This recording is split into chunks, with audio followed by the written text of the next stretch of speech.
Hey there, Ruth Haven Grounds family. You know that feeling when you've done everything right, watered consistently, planted at the perfect time, given your babies plenty of sunshine, but your harvest still feels lackluster? I've been there, staring at my tomato plants, wondering why they're not exploding with fruit like my neighbors. The game changer for me wasn't another fancy fertilizer or some secret watering schedule. It was understanding that my soil was literally starving for specific minerals that plants desperately need but rarely get enough of. Today, I'm sharing the 5 minerals that transformed my garden from meh to magnificent in just one growing month. These aren't gimmicks or expensive solutions. They're scientifically backed nutrients that your plants are probably begging for right now. Let's dig in and supercharge your next harvest together. Calcium, the structural superhero. Your plants can't live without. When most gardeners think about plant nutrition, calcium rarely makes the top of the list. But here's what I learned the hard way after losing an entire crop of tomatoes to blossom and rot. Calcium is absolutely fundamental to plant cell structure and growth. Calcium acts like the skeletal system for your plants. It strengthens cell walls, which means sturdier stems, healthier root development, and fruits that can actually support their own weight. Without adequate calcium, you'll see weak, floppy growth and fruits with those heartbreaking, dark, sunken spots on the bottom. That's blossom and rot, and it's completely preventable. The beautiful thing about calcium is how accessible it is. Crushed eggshells are my go-to. I save them, bake them at 200 degrees for about 20 minutes to sterilize, then crush them into a fine powder. I work about a quarter cup into the soil around each transplant. You can also use gypsum or agricultural lime, depending on your soil pH. For faster results, a foliar spray of calcium chloride gets it directly into the plant tissue.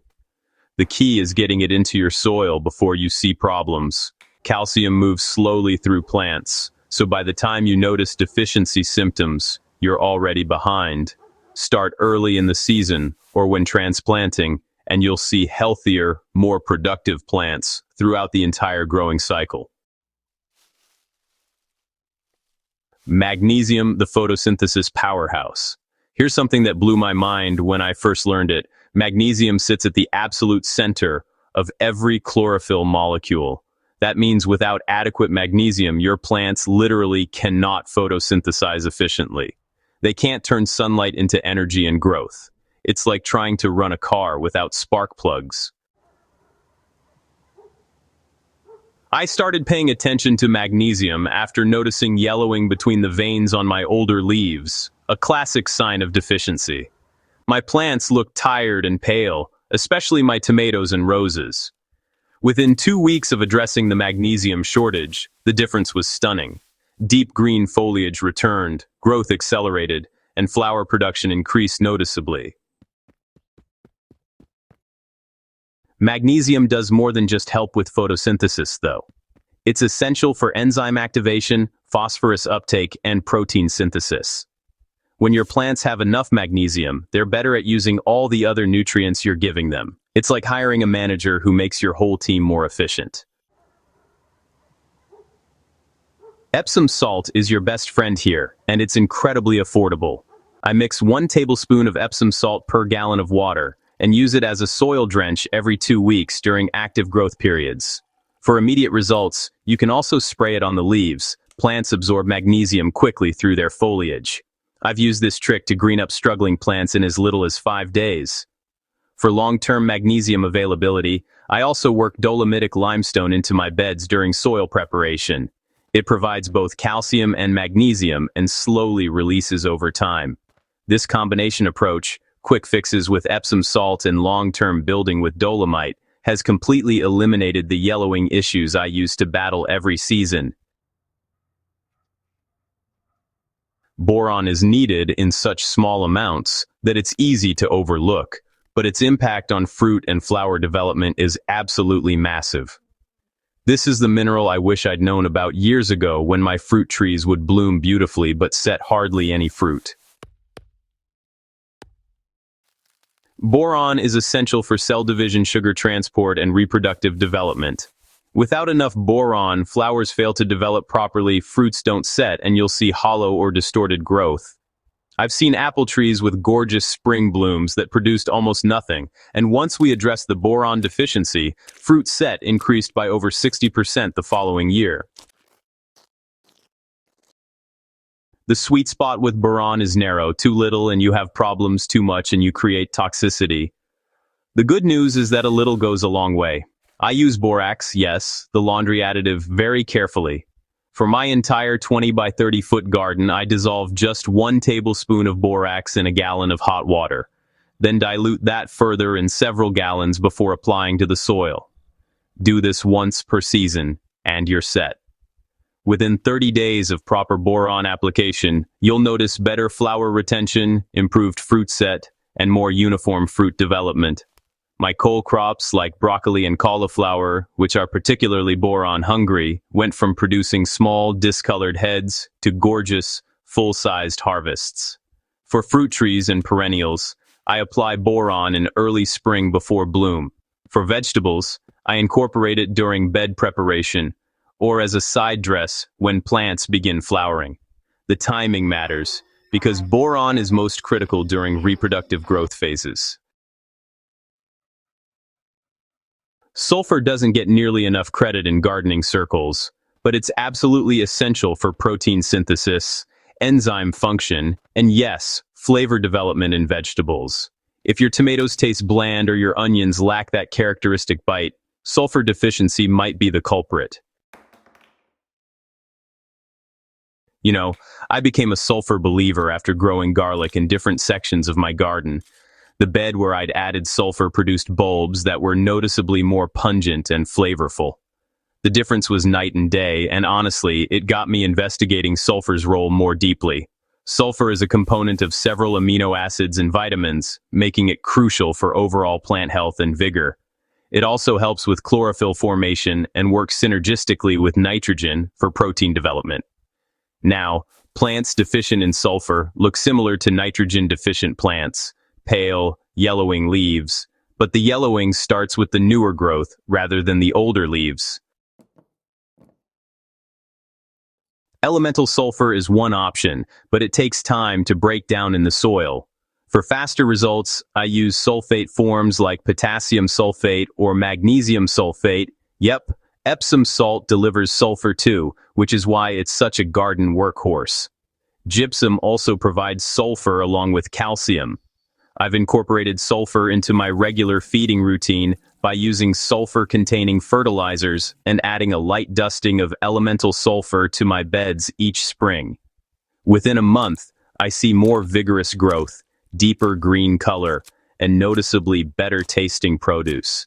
My brassicas are healthier, my alliums are more flavorful, and my legumes fix nitrogen more efficiently.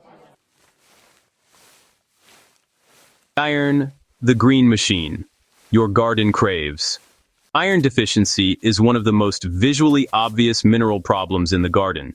That characteristic yellowing of new leaves while the veins stay green, called chlorosis, is something most of us have seen on our acid-loving plants like blueberries, azaleas, and even roses.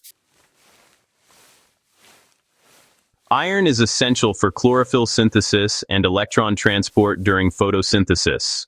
Without it, plants simply cannot produce the green pigment that drives their growth. I struggled with iron chlorosis on my blueberries for 2 seasons before understanding that the iron was actually in my soil. It just wasn't available because my pH was too high. The tricky thing about iron is that availability depends heavily on soil pH. In alkaline soils, iron gets locked up in forms plants can't use. I learned to address this 2 ways: adjusting pH with sulfur to make existing iron more available, and using chelated iron for quick correction of visible deficiencies. When I spray chelated iron on chlorotic leaves, the greening response happens within a week. It's almost magical to watch. But the real solution is fixing the underlying pH issue. I maintain a pH around 5.5 to 6.0 for my acid-loving plants by regularly incorporating sulfur and using acidic mulches like pine needles. For vegetables, iron deficiency is less common but still happens, especially in heavily amended soils or alkaline conditions. I now add chelated iron to my transplant watering solution, and the seedlings establish faster with better color and vigor. Within 30 days, plants that might have struggled are thriving with deep green foliage and robust growth. The combination of pH management and supplemental iron applications has transformed problem areas in my garden into productive spaces. My blueberries went from barely surviving to producing pounds of fruit, and my roses bloom more prolifically with that lush, healthy foliage I'd always envied in magazine photos. The beauty of these 5 minerals is that they work synergistically. Calcium helps with nutrient uptake overall. Magnesium improves your plant's ability to use other nutrients. Boron assists with sugar movement. Sulfur enhances protein synthesis and flavor.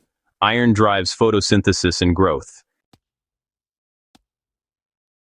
Start by getting a soil test to understand your specific deficiencies, then address the most critical ones first.